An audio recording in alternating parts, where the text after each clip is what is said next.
안녕하세요. 회계원리 2장 세 번째 시간입니다. 벌써 여섯 번째 시간이기도 하고요. 회계원리 전체로 본다면은 지난 시간엔 2장 장부기록 과정 중에 거래가 발생이 됐을 때 이를 분계를 했고요. 차변, 대변했던 거 복습 많이 하셨나요? 이 분계한 내용을 각 계정별 장부에 옮겨 적었습니다. 이걸 전기라고 합니다. 지난 시간에 전기했던 내용을 잠깐 한번 들여다볼까요?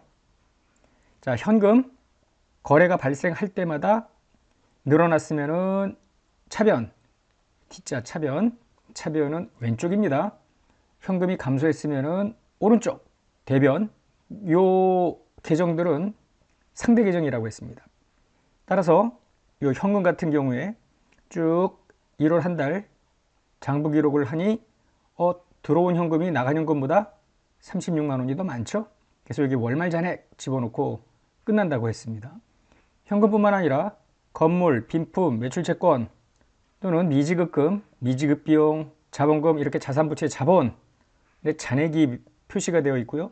이것뿐만 아니라 매출과 같은 수익, 광고 선전비, 급여 전기료 뭐 이런 비용 계정까지 전부 T 계정에 묶여 있습니다. 물론 수익과 비용은 이제 총익이라는 표현을 쓴다라는 것도 이야기가 됐죠.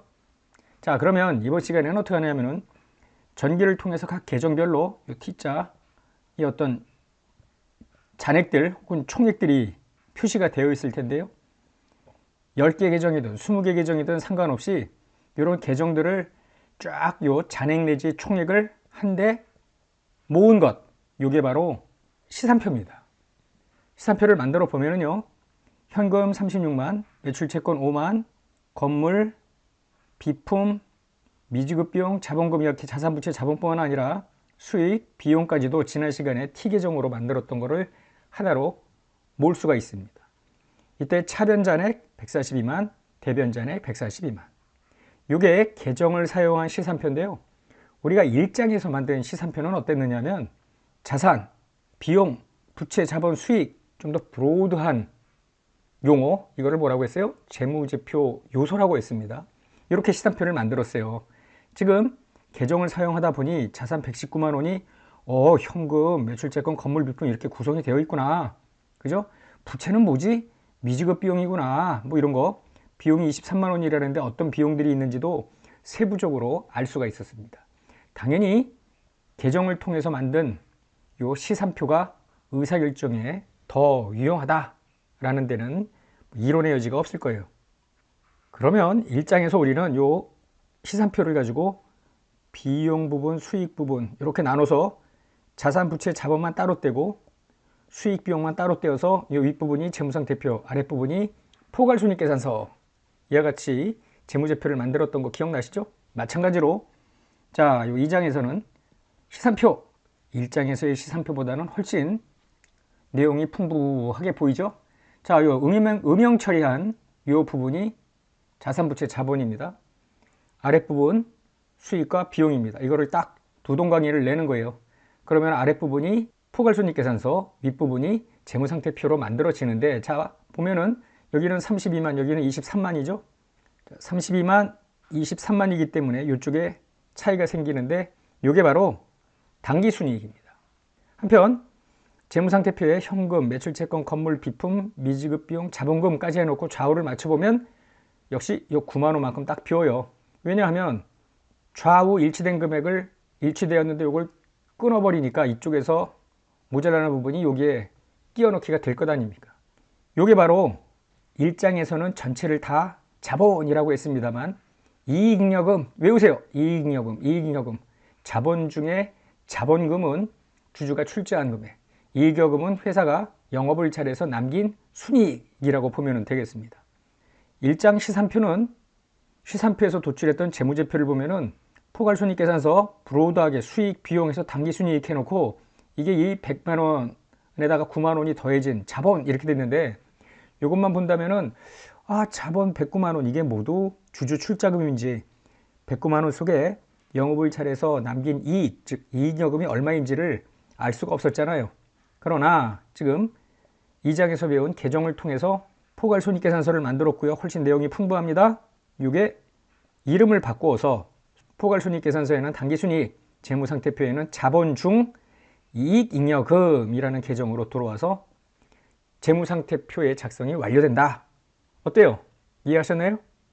우리 교재로는 79쪽인데요. 중간에 자, 앞에서 봤던 내용을 한번 다시 상기시켜 보면은 여기 당기순이익, 여기 이익여금, 그만 똑같네. 항상 똑같은 게 아니라 설립 연도에만 두 금액이 같습니다.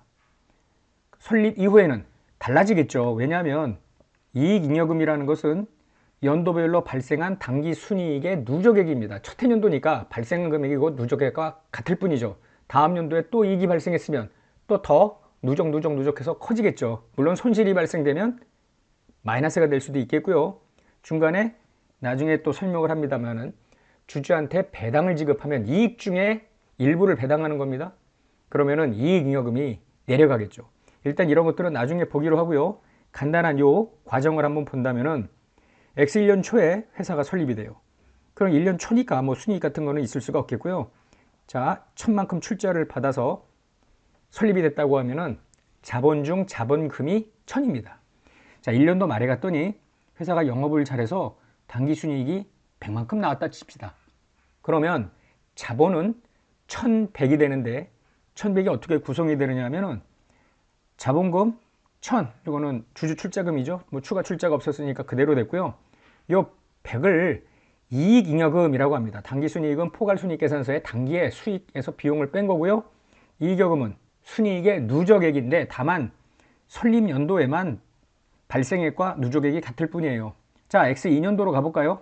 150만큼 또 당기순이익이 발생했다 칩시다. 그러면 자본금 추가 출자는 없었다고 보니까 1000인데 이익여금이 전년도에 100에다가 150이 더해서 250 이런 식으로 되는 거예요. 이때는 달라지죠. 물론 여기서 일부 배당이 돼서 빠질 수도 있겠습니다. 하여튼 설립연도에만 두 금액이 같다라는 것을 기억하시기 바랍니다. 예제 1번 보겠습니다. 시산표를 작성하고 재무상태표와 포괄손익계산서까지 도출해 보도록 하죠. 다음은 X1년에 설립된 갑회사의 X1년 회계자료다 라고 해서 매출채권, 건물, 광고 선전비, 차입금, 비품, 뭐 여러 가지를 줬는데요. 즉 자산부채, 자본, 수익, 비용에 해당되는 계정들을 열거 해 놓았습니다. 물음을 보면 상기자료를 이용하여 일단 시산표를 작성하고 당기순이익을 계산해 보라 하는 거고요. 두 번째는 이 시산표로부터 1년도 말 재무상태표, 1년도 포괄순이익계산서를 도출해 보자 라는 겁니다. 그러면 지금 12개의 계정이 보이는데요. 이 중에 자산이 무엇인지 부채가 무엇인지 자본 혹은 수익 비용을 구분해 봐야죠. 구분할 수 없으면은 더 이상 만들 수가 없는 거죠. 자, 한번 들여다 보자고요. 매출채권 자산이죠. 건물도 자산입니다. 광고 선전 B잖아. B. 대부분의 비용은 B로 끝나는 게 많아요. 반드시 B로 끝난다고 비용은 아니지만 하여튼 광고 선전비 비용입니다. 현금은 당연히 자산이죠. 매출은 수익 중에 일부가 될 테고요. 급여는 비용입니다. 차입금은 꾼돈이죠. 은행 등으로부터 부채입니다. 비품은 자산이죠. 미지급금은 뭔가 자산을 외상으로 샀을 때 갚아야 할 의무, 부채입니다. 매입채무, 자산 중에 상품을 외상으로 구입을 했을 때 거래처에 갚아야 할 채무, 이게 매입채무입니다. 자본금, 이건 자본이고요. 임차료, 비용입니다. 이제 자산, 부채, 자본, 수익, 비용이 다 끝났잖아요. 그러면은 이 중에 자산, 비용, 왼편이죠. 즉 차변, 나머지 부채 맞네. 그 다음에 수익도 있고요. 자본도 있고요. 이런 것들이 오른쪽, 즉 T계정의 대변으로 갈 거 아니에요. 그러니까 이것들을 자산은 이쪽에다가 비용도 이쪽이고요. 부채, 자본, 수익을 오른쪽으로 딱 분리를 해보면 이와 같은 시산표가 나오잖아요. 시산표의 차변잔액과 대변잔액은 당연히 일치합니다. 만약에 일치하지 않으면 뭔가 잘못 만들어졌다는 거죠. 그래서 이제 시험 문제에 이렇게도 나오죠. 예를 들어 이렇게 주고 자본금 내지 다른 거를 공란으로 만들어 놓는 겁니다. 물음표로. 그러니까 만약에 이 자본금을 X 물음표로 만들어 놓고 자본금을 구해라 그러면은 여기에 98만 8천, 이것도 98만 8천이어야 하니 여기에 공란 금액을 40만 원이라는 것을 알 수가 있을 거 아니에요. 이렇게도 문제가 나올 수 있겠습니다. 자, 어쨌거나 이렇게 시산표를 만들어 놓고 이 부분이 수익과 비용이죠. 즉 45만 원에서 18만 원, 12만 원, 9만 2천 원을 빼면 당기순이익은 5만 8천 원임을 시산표를 통해서 알 수가 있습니다. 자, 물음 2번, 이 시산표를 토대로 하여 재무상태표와 포괄손익계산서를 만들어 보려며요. 이 아랫부분이 포괄손익계산서입니다. 45만, 18만, 12만, 9만 2천, 5만 8천 당기순이익은 이미 우리가 알고 있었잖아요. 요거. 자, 자산을 여기다가 집어넣고요. 현금, 매출채권, 건물, 미품. 부채는 매입채무, 차입금, 미지급금 이렇게 되고요. 자, 자본인데요. 주주 출자금이 자본금이고 요게 남긴 회사가 영업을 잘해서 남긴 이익 아닙니까? 요 당기순이익이 여기에 들어가죠. 다만 항상 똑같은 금액이 아니라 요거는 다음 연도로 재무상태표는 2월이 될 거예요. 왜냐하면 여기 전년도 금액에다가 전년도 금액이 당년도로 2월이 돼서 계속 증가 감소가 이루어질 거 아닙니까? 이익여금도 마찬가지고 계속 그 다음 연도 이익이 나면은 누적이 될 거죠. 그래서 첫 해년도만 같다라는 것입니다. 이와 같이 해서 재무상태표가 완성이 되죠. 포괄손익계산서도 완성이 되고요. 교재 82쪽 5절입니다. 회계 기간인데요. 특정 기간에 걸친 경영 성과 그리고 특정 기간 말 어떤 현재 이때 재무 상태를 보여주는 재무제표를 정부 이용자한테 제공되는 것을 우리는 배우고 있는 것입니다. 이때 이 회계 기간이라는 것이 1년일 수도 있고 5년일 수도 있고 10년일 수도 있고 막 이렇다면 정부 이용자가 굉장히 답답해할 거예요. 지금 뭔가 조속히 회사의 재무 상태나 재무 성과를 받아서 보고 의사결정을 해야 되는데 뭐 5년 뒤에 10년 뒤에 이렇게 주겠다고 그러면은 의사결정을 할 수 없을 것 아닙니까? 자, 회계기간 재무보고 기간 일하기라고도 하는데요.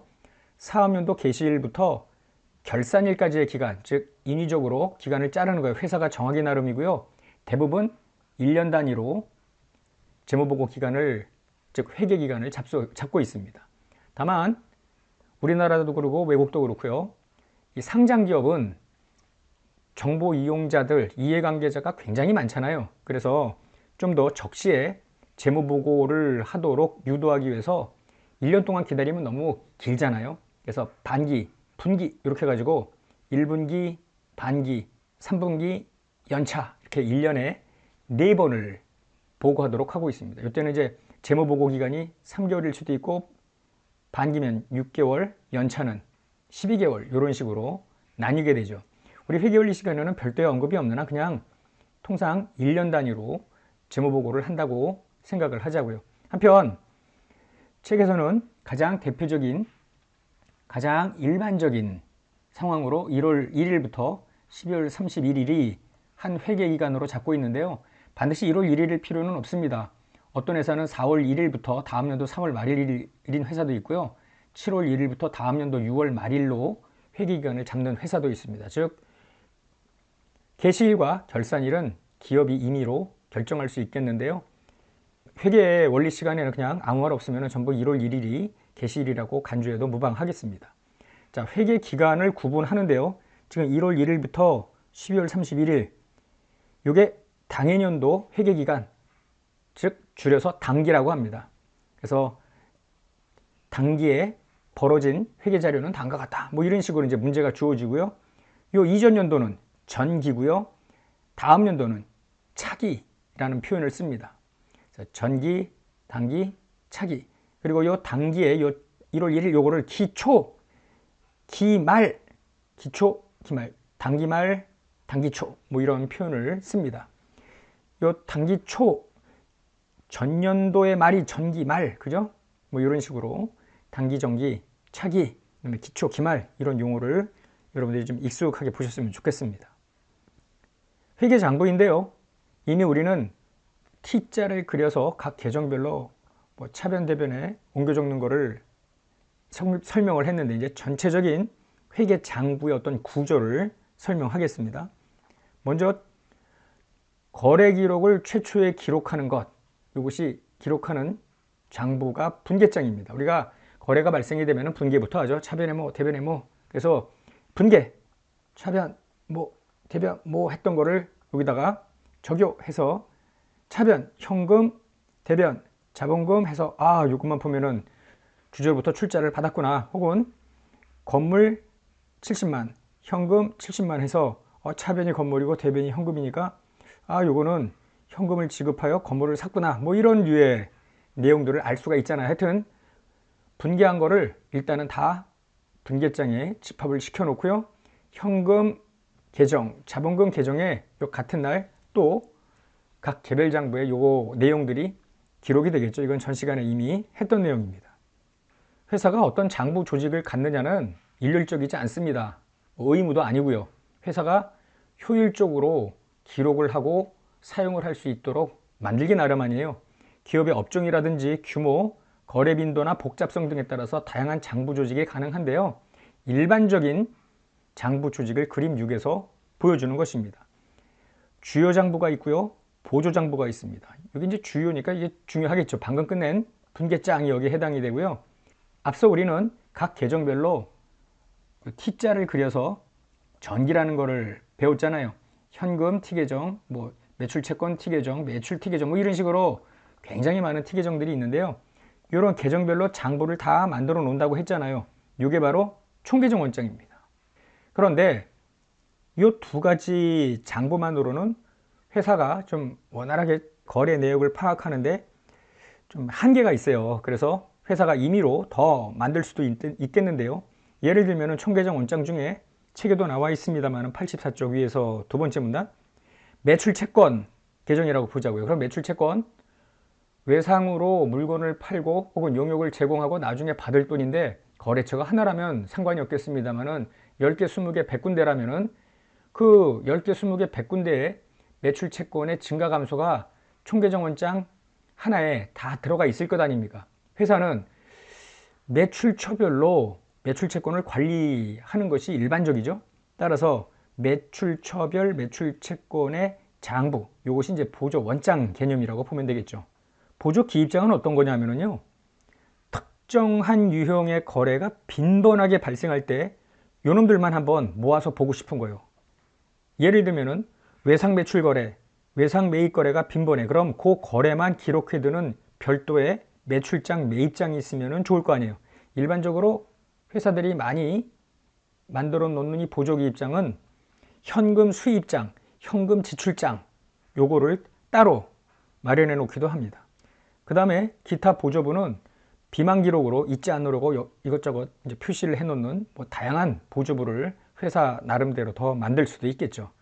우리는 일단 이 분개장, 총계정 원장 요 정도만 생각을 하고 들여다보면 되겠습니다. 시산표와 복식부기의 자기검증 기능이라는 내용인데 먼저 규제 85쪽 시산표의 종류입니다. 시산표가 여러 종류가 있을까? 그렇습니다. 먼저 잔액 시산표라는 건데요. 우리가 앞서 T자로 그려가지고 여기다가 뭐 현금, 매출채권, 건물, 여러 가지 비용, 그 다음에 부채, 자본, 수익 이렇게 집어넣고 금액을 다 넣은 것, 이게 바로 마지막 금액, 총액일 수도 있습니다. 요 광고 선전비, 근데 뭐 총액이라는 표현은 쓰지 않고요. 마지막 금액이라고 보고요. 이걸 잔액 시산표라고 합니다. 잔액만. 그래서 계정을 가운데다가 놓고 좌우로 차변 대변 금액을 써서 142만, 142만 이렇게 놓는 것이 잔액 시산표고요. 교과서에서는 주로 잔액 시산표를 이 T자로 간략하게 표시해서 문제를 풀곤 하죠. 그런데 실무에서는 잔액 시산표만 보면 이 전체 계정의 당해년도 전체 증가 감소를 알기가 어렵잖아요. 자, 이 현금은 마지막 잔액이 36만 원인데 얼마나 들어오고 얼마나 나가서 36만 원이 됐는지 알 길이 없다라는 거죠. 그래서 합계 시산표라는 것이 있는데요. 자, 현금 총 차변이 127만 원이에요. 대변이 91만 원. 총 127만 원이 들어오고 여기에는 이제 기초잔액이 만약에 있으면 기초잔액도 이게 들어갈 거예요. 91만 원만큼 빠졌기 때문에 이 차이는 앞서 우리가 보았던 36만 원. 그래서 차변에서 대변을 빼면은 잔액을 볼 수 있는. 그런데 이 합계 시산표는 총액은 볼 수 있는데 잔액을 알려면 또 빼기를 해야 될 거 아닙니까? 암산이 잘 안 되는 사람들은 이것도 한계일 수 있어요. 그래서 실무에서는 보통 합계 잔액 시산표라고 해서 합계 금액, 그다음에 잔액까지도 다 표시가 되는. 그러니까 예를 들면 매출 채권 같은 경우에 10만 원 여기 5만 원. 요게 증가, 요게 감소. 그래서 요게 잔액 이렇게 되는 거죠. 현금, 요게 증가, 뭐 기초 잔액까지 포함을 해서 요게 감소, 잔액 이런 식으로. 부채는 이쪽으로 가겠죠. 미지급금 같은 경우에는 발생이 됐는데 전체가 다 결제가 되는 바람에 0이겠죠. 미지급 비용은 발생을 했는데 하나도 죽은 게 없으니까 합계금액과 잔액금액은 같은 금액이 됩니다. 물론 광고 선전비 급여, 뭐 매출과 같은 수익 비용은 합계하고 잔액이 대부분 취소 거래가 없다면은 같게 나오겠죠. 그래서 합계 잔액 시산표를 보고 이게 어떻게 요게 발생, 요게 결제, 요게 잔액 뭐 이런 구조만 기억을 하시면 되겠습니다. 시산표를 잔액 시산표, 합계 시산표, 합계 잔액 시산표 뭐 어느 것으로 만들던 상관없이 밑을 보시면은 여기 246만, 142만 이런 식으로 차변에 기록된 금액과 대변에 기록된 금액은 합계가 일치합니다. 이걸 대차, 대변과 차변, 대차 평균의 원리라고 하는데 너무나 당연하죠. 좌우가 불일치하면 뭔가 전기할 때 잘못됐다고 보면 되죠. 분계가 잘못됐는지. 그래서 오류를 추적을 할 수가 있겠는데요. 지금 복식북이라는 말이 나옵니다. 여기에 차, 대 해가지고 여기가 100이면 이쪽도 100 이런 식이었잖아요. 즉 차변과 대변에 동일한 금액을 집어넣기 때문에 항상 합계는 일치하는데 이렇게 차변도 대변도 함께 기록을 한다 해서 복식북입니다. 이거랑 반대되는 개념이 단식북인데요. 가계부 쓰듯이 기록을 하는 게 단식북이에요. 현금 지출만 쭉 쓰는 거죠. 현금이 얼마 나갔는지. 그런데 단식북이를 만약에 기업에 적용을 하면은 현금이 나간 것만 기록을 하면 이게 인건비를 지출한 건지 자산을 사느라고 지출을 한 건지 상대 계정을 모르니까 회사의 재무 상태나 성과를 알기가 어렵죠. 그래서 반드시 복식북이를 써야 되는데 시산표의 대차 평균의 원리, 즉 차변, 대변 이렇게 똑같은 금액을 넣기 때문에 오류를 적발할 수가 있겠다라는 거예요. 자기검증 기능인데요. 차변, 대변 합계가 불일치할 경우에 오류를 추적해서 수정을 할 수 있는 이런 기능을 자기검증 기능이라고 합니다. 그러나 차변과 대변의 금액이 같다고 해서 기록이 완전하군, 오류는 없군 이렇게 볼 수는 없다는 거예요. 즉 차변, 대변 합계가 일치하더라도 오류는 발생할 수 있겠는데요. 예를 들면은 두 금액을 차변에 100, 대변에 100 이렇게 써야 되는데 차변 1000, 대변 1000 이렇게 했다 치자고요. 그래도 차대변은 금액이 같을 거 아닙니까? 즉 같은 금액을 차대변에 동시에 오류를 범했다면은 이건 알아낼 길이 없어요. 차변에 100, 대변에 1000 이러면은 이제 오류 발생을 알 수가 있겠습니다만. 그래서 자기검증 기능에는 다소 한계가 있다라는 것이고요. 교재 88쪽 마지막 문단에 이런 사례들을 적어 놓았습니다.